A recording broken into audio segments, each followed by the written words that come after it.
You're listening to Coaching Skills for Leaders. This is episode number 8, recorded on October 8th, 2011. Produced by Innovate Learning, maximizing human potential.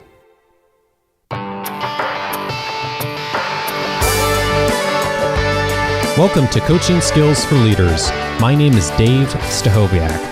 This is the show for leaders who want to develop their coaching skills so they can influence the success of others, their organizations, and themselves. Whether you're a seasoned leader or you're leading people for the first time, improving your coaching skills will drive your success and, most importantly, the success of others. This week's topic is Coaching the Millennials, Part 2. Well, we had last week Gilbert Fugit here to talk about how to work with millennials effectively and how to coach and develop them. And we mentioned in last week's episode that this is something that is a big struggle for most leaders of working with young people in the workplace, and something that I hear very consistently from our clients, that they're wanting more tools and information for how to work with the millennial generation. And if you haven't yet listened to episode number 7, you may want to go back and take a quick listen to that episode, because we do talk more in detail about the millennial generation and talk about some statistics. But just as a real quick overview, millennials, when we use the term millennials or Generation Y, and there's 3 or 4 other terms for this age group, we're generally talking about people who were born between 1980 and 2000. And I cited last week an article from the fall 2011 of Leader to Leader Journal, which reported that there's 44 million people in this demographic that are already in the workplace, and another 46 million that will be part of the workplace in the coming years. And so this is a huge group that leaders are already working with and are going to be working with in the coming years. And so it's really important that we as leaders are able to discuss some good practices and utilize some effective tools that will help this, not only us to be effective, but this new generation of workers to be effective as well. And as you're listening today, you may want to call in with some questions. You can reach us at 877-LEARN-45, or of course you can email to me feedback@innovatelearning.com. So again, that's feedback@innovatelearning.com, and we will be sure to grab your question and answer it here in a future episode. And I am very excited today to introduce someone who I know will be my favorite guest of all time. And that's because in addition to her being someone who's incredibly experienced in working with this age group, I also happen to be married to her. And so in addition to being my best friend and life partner in the world, Dr. Bonni Stachowiak is also the president of our firm, Innovate Learning. And in addition is an associate professor of business at Vanguard University. And so probably more so than almost anyone else I know, between your consulting experience and your experience in teaching students of this age group, you have a tremendous amount of experience working with this population. So I'm so glad that you are here today. Well, thanks for having me. I traveled all the way over from my home office across the hall. Yes, I know. It was a long journey. I put my slippers on for it. So hey, that's great. Anytime you can do anything in slippers in the professional world is definitely a point in our favor. So I wanted to ask you just a few questions about your experience in working with this age group, Bonni. But before even getting there, I was wondering if you could just comment a little bit on what are the differences that you see between these different generations that we've been talking about. Well, you gave some of the statistics already, and just to give a little bit more shape to the numbers, you had the builders generation, and that was kind of back in for, people who had kind of been in the war, and that's about 56 million in the population, and then the boomers, which you talked about, and 80 million of them. And so that's why we have such a rich set of opportunities in healthcare and in retirement living and that type of thing, because it's such a large percent of our population. And then we saw a dip with Generation X, of which Dave and I are both a part of, 38 million. And then the millennials, I had a slightly different number. And I did want to mention that with different researchers, you're going to get different numbers in different years. And really what we're looking at here are trends and patterns, not precise numbers. And so, exactly. Yeah, one of the things that is interesting to think about with generations is some of the cultural markers that have really most influenced your generation. So, Dave, I'm going to ask you a question on this in a minute. I'm going to flip the interview already. All right, I'm ready. So think about things in your generation that influenced you as far as technology, music and entertainment, politics, and social events. And so as we think about these different generations, we don't want to just think of them about numbers, but really some of the things that really shaped them. So in the example of the builders having gone through a war, they're going to have and a different sort of war than the wars that are occurring today, because I think, not to get political on a show that shouldn't be political, but we as Americans are a lot more distanced from the wars that we're engaged in than we ever have been before. It's true. There's drones and there's, people, unfortunately, it's a disproportionate number of poor people that end up going into the military to serve our country so proudly. And so we just, not as many people have as much skin in the game in these wars as has been in the past. So that's, of course, going to have shaped that generation. So what do you think about as you think about Generation X, some of the cultural markers that shaped our generation?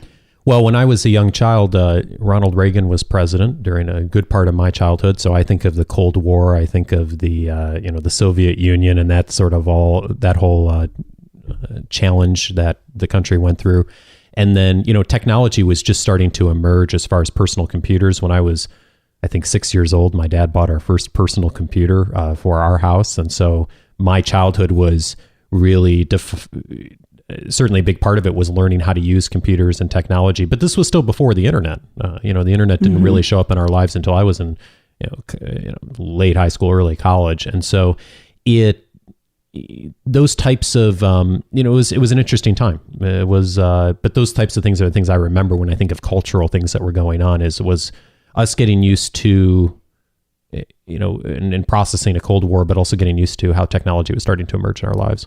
Yeah, and you're talking about war, that's such an interesting perspective to have then, because so much of that was the fear, not any type of fear, which thank goodness was never fortunately realized, but that fear of, them over there, for sure. Yeah, there was always the them, and now the them is much less defined. Yeah, very difficult to define as well. Yeah. Some of the characteristics that come up in the literature around Generation X would be mobility. A lot more movement happened around employment, that type of thing, in our upbringing.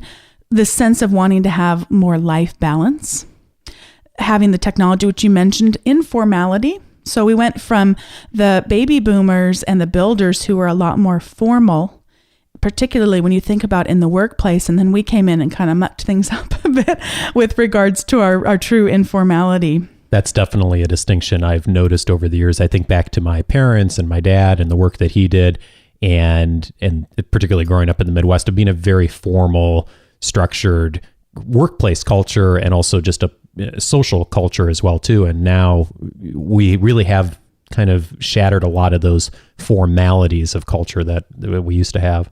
Yes. And then the last one that I'm going to note on Generation X is a sense of autonomy.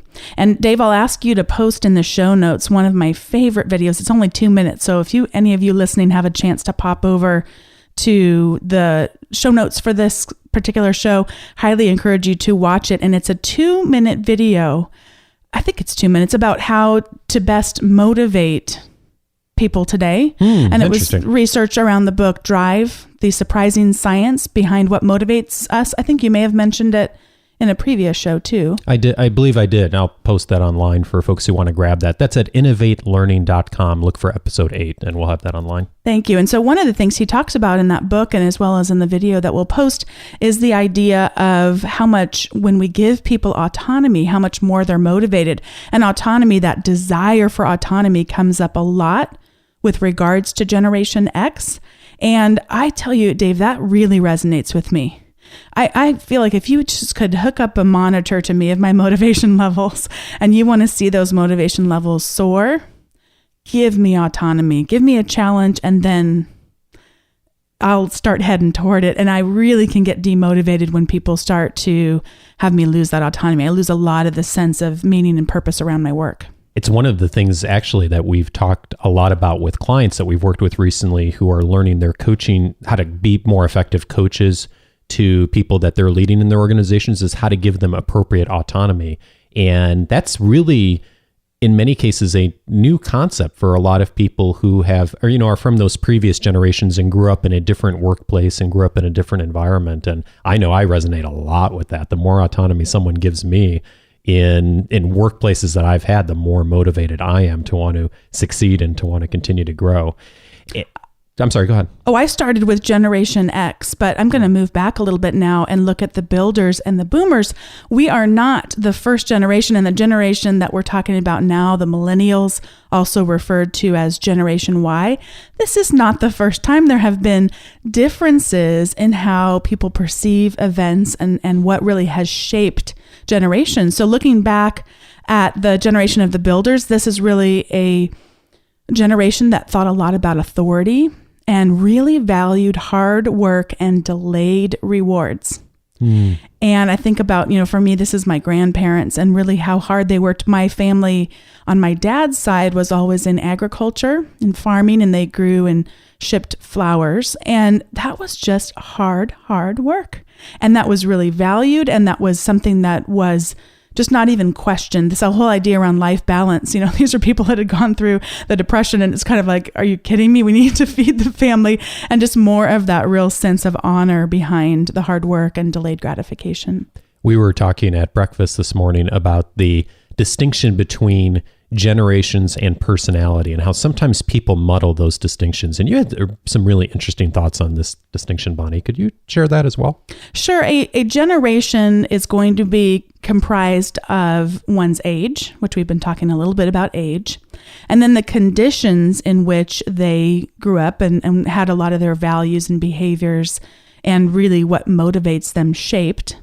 And then their experiences, and we've been talking a little bit at experiences. And one thing that is kind of important to think about is it's not just about only the generations, because we're far more complex than that. So I think coupled with generations, that's one way we can approach to perhaps understanding people differently, but it's really limited if we only look at it through that lens. Okay. So we looked a little bit at the builders. Let's talk about the boomers now. Okay, great. Baby boomers. They had a lot of a sense of professional identity, care a lot about health. They really treasured, it's kind of a funny word that I would use, material wealth and building that and focusing a lot on getting that materialism. And I would suspect then the researchers would say this would be in contrast to, the Depression. Hey, we're not going to have that happen to us.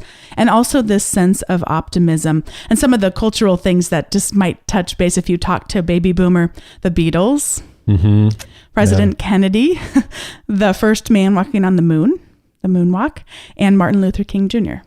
Yeah. And the where were you when those events happened? I know is something that is a touchstone for many people who grew up during that time and were young people during that time. So let me talk just briefly about millennials. You've already addressed a lot of this in your talk last time with Gilbert, but I'll just touch on a few more things. Sure. The need for constant feedback. That, yearning for, and you really touched on that so well with Gilbert, the whole idea of being virtual, and those connections, connecting with people all over the world. I don't even have to see you. I can text you. I can Facebook you. Yeah. A sense of working on a team being important and something that's valued. And also this real sense of diversity and independence around one's diversity and embracing that. I know one of the things that you and I hear a lot from particularly folks of the previous generations in the workplace is struggles that they have of working with this new generation as they enter the workplace. What are some of the struggles that you've heard from leaders that people are typically running into with this new generation? Well, one of the struggles definitely is going to be the need for constant feedback and that idea behind kind of the generation that wants to have the praise and the trophy for everyone, which you spoke about with Gilbert. Yeah. And there were just actually a couple, before I touch on your question, there were a couple of cultural things that I didn't mention. I want to just circle back on. Okay. 9/11. And terrorism. Oh, yeah. Certainly for this generation. The kind of girls movement, you had the Spice Girls and the Dixie Chicks. And so kind of that strength in girl power, for lack of a better phrase. You had MySpace. Before there was Facebook, there was MySpace, and a lot of the teens and tweens jumping on that and connecting that way and getting accustomed to really what I think that for a lot of them don't even recognize, giving up a lot of their sense of privacy. And then this whole idea of connecting via email, which even now is sort of becoming for that generation passe. Don't email me. I don't check my email. I'm Facebook. It's amazing to me that Facebook now is the most trafficked site around the world. It's just staggering. And I've also heard that too, of young people just not using email nearly as much as you and I would, and generations prior to us have learned to use email in the last few years. And this is really the first generation that doesn't need an authority figure to access knowledge or information. So whereas we in the workplace used to have to go and really cultivate mentoring type relationships with others, that is something that is a little bit more difficult for that generation to embrace. They do like it, but they might not initiate it. They might need to be coached into or encouraged into forming those mentoring relationships, because now if I need information or knowledge, I can access it in a second. And so that idea behind, really, that's a very different thing, because then that knowledge and that information isn't as valued as it used to be. And so, in the workplace, there can be this tension sometimes between, this is the way that we've always done it, which is really, by the way, a poor phrase to ever use. So this is the way we've always done it is not going to create innovation, which we all need to have to be differentiating ourselves as companies. Yeah. But there is certainly, I don't tend to fit that personality type. If someone who wants things to stay the same, it's not something that I value and try to fight for. But, even though when you've been in an organization for a while, and you have tried different things, that historic record of what worked, what didn't, and why, it's hard then when someone comes in and doesn't have any appreciation for that, even for those of us that may not be as resistant to change. I really think the comment you made a moment ago about how we, and particularly this new generation, have so much access to information that they don't think as readily as someone maybe from our generation or the generation before about building mentoring relationships and reaching out to colleagues who have more experience in the workplace, because there are other ways today to access that information and to access that knowledge. And I never really thought about it that way. That's a really interesting struggle that leaders would run into with connecting with this generation.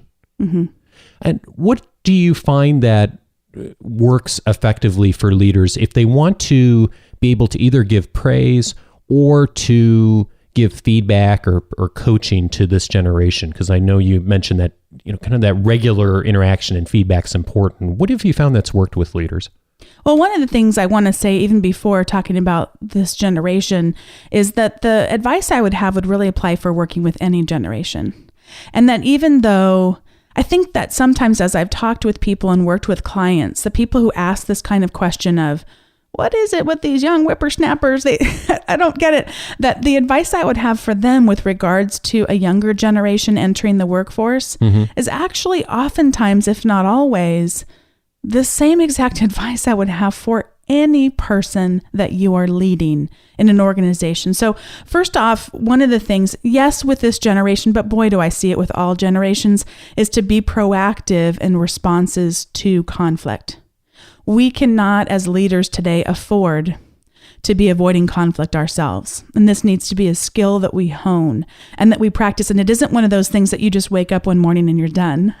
It is an ever-evolving kind of art that you are cultivating as a leader in order to really help maximize potential. And so, yes, today's younger generation do avoid conflict. Yes, there are arguments in the dorm rooms that occur over text message and the people are sitting in the same room. Right. Yes, there are breakups that happen over Facebook. I break up with you. You find out about it because your relationship status has changed on Facebook from in a relationship to not. And I expect you to figure out that means we're done. Yeah. So, yes, that is certainly with the younger generation. That is a pattern that I have seen among many of them. But my goodness, when you go into organizations, there's this whole cultural element. And in organizations, cultures can start to embrace let's all just keep the peace and let's all avoid conflict and let's all get along. And that's really a phrase from our generation. Yeah, Can't we all just get along? Can't we all just get along? Yeah. And so I think that idea of being proactive in response to conflict and being the leader in that, having the courage to engage in that, whether we are acting as the mediator between two parties without then giving them the ability to do that themselves, because we certainly don't want to form triangular relationships and we have to be engaged in that triangle in order for healthy conflict to occur. But if we need to get in there and initially start to set some boundaries and help create some healthy patterns, that can be good. Or whether or not it's us doing that with the employees and modeling that for them. And it doesn't have to be a power-based conflict where it gets to be my way because I'm the boss. It gets to be instead of asking for feedback. They will have a perspective, assuming they report to you in this particular example. They'll have a perspective that's unique to you, because in our hierarchical systems that we set up in many of our organizations, we can become blind to things because people aren't going to tell you because, they're the boss. They're the ones with the power. They have the power to tell us what projects we're going to work on, what our raises are going to look like, whether we're going to get praise or not such positive news. And so just as a leader to recognize that the human type of hierarchy that we set up in many of our organizations is inherently going to mean we'll miss things. Then we go and we ask the courageous questions and we ask for feedback, and we're willing to be humble and to admit when we're wrong. I think what you mentioned a moment ago is so important, of the fact that as leaders, we shouldn't necessarily be treating this generation differently than how we would treat any generation we're working with in the workplace. And I know I've had many occasions where I've been working with employees who are not happy or do not feel very engaged with their leaders in their organizations from the previous generations. And I think the difference that I notice is that the previous generations of employees are a little bit more willing to let that go and just to be okay with the mediocrity. My sense is that that younger people, as they come into organizations and they don't find the engagement that they want, are less patient, are less willing to stay with it for a year or 2 or 3 or 4 years. Have you found that to be the case with people you've interacted with and the young people especially? Yes, I think so too. And I was starting to chuckle to myself while you were saying that, because yes, I think part of that's generational. Part of that I actually just think is human development.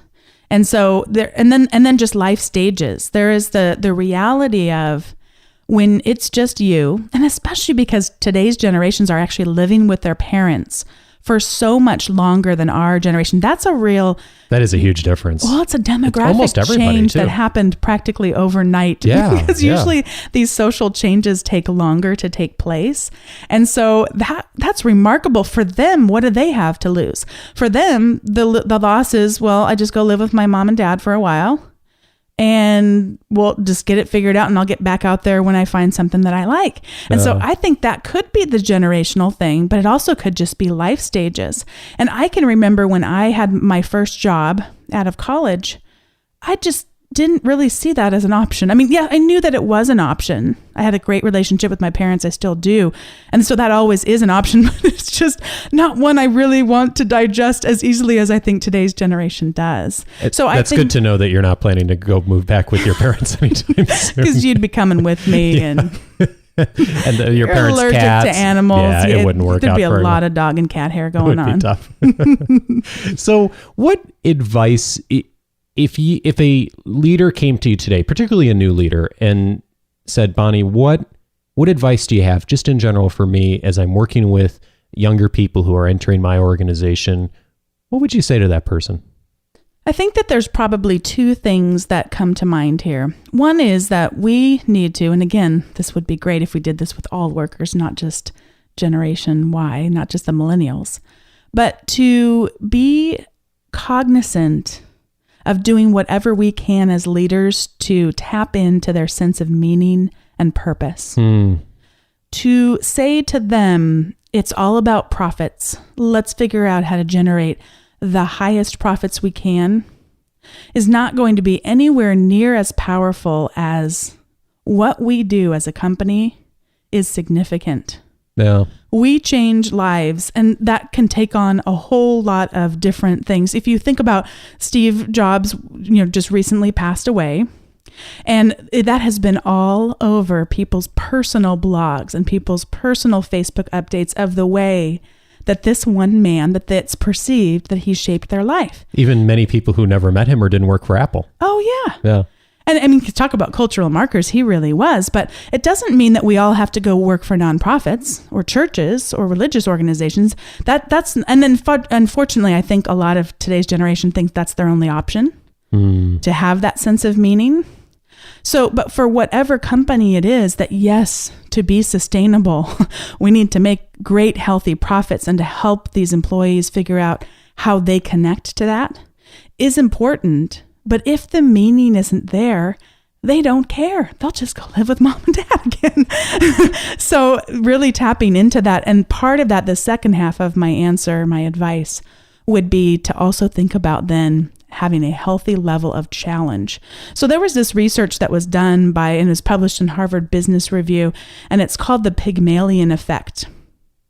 And and actually, maybe I can get this graphic and post it on the show notes so that you can see it. Absolutely. But picture a upside down U shaped graphic where we have the level of challenge along the y-axis and the level of motivation along the x-axis.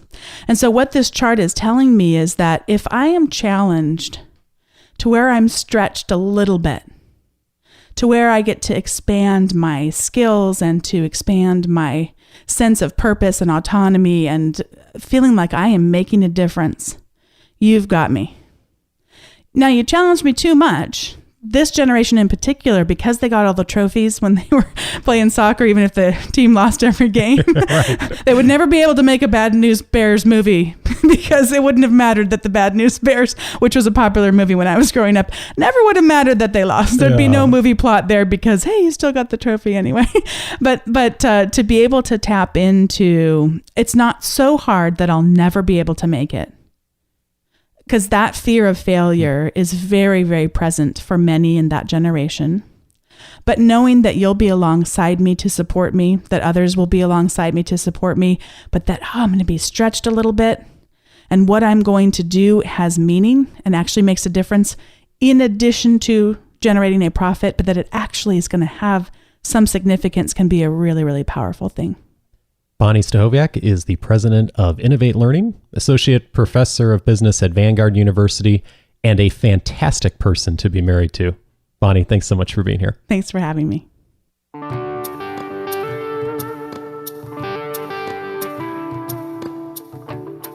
I hope this 2-episode series on coaching the millennials has been helpful to you and given you some new tools and perspective to gain in order to be even more effective at working with this age group. And as Bonni mentioned today, really many of the tools that both her and Gilbert have discussed are so important to be able to utilize regardless of the age or the experience level of the person that you're working with. So I want to thank Bonni so much for being here today, and also again thank Gilbert Fugit from last week for joining us.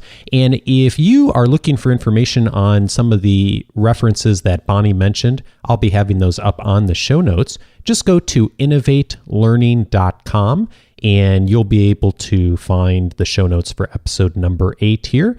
And in addition, just a reminder that we do have information up on Facebook as well. And in fact, in the last week or two here, I've been starting to post articles that I'm reading that I feel would be helpful to those of you who are leading and coaching people. So in addition to being able to comment and ask questions on the Facebook site, and of course the podcast episodes being there, you can also take a look at articles that we're reading and that we think are important to be helpful to you as a leader and coach. So if you go to Facebook, you can type in facebook.com/Innovate Learning. And if your organization is looking to improve the coaching skills of its leaders, call us. We might be able to be helpful to you. You can reach me at 877-LEARN-45. And that's also the number to call if you have comments or questions about the show. And then finally, of course, you can reach me by email as well with any feedback or comments or questions. And that address is feedback@innovatelearning.com. Thanks so much for taking time out of your week to listen to this show. I hope it's continually helpful to you in your work as you coach others. And I'll look forward to talking with you again next week. Have a great week, everybody. Take care.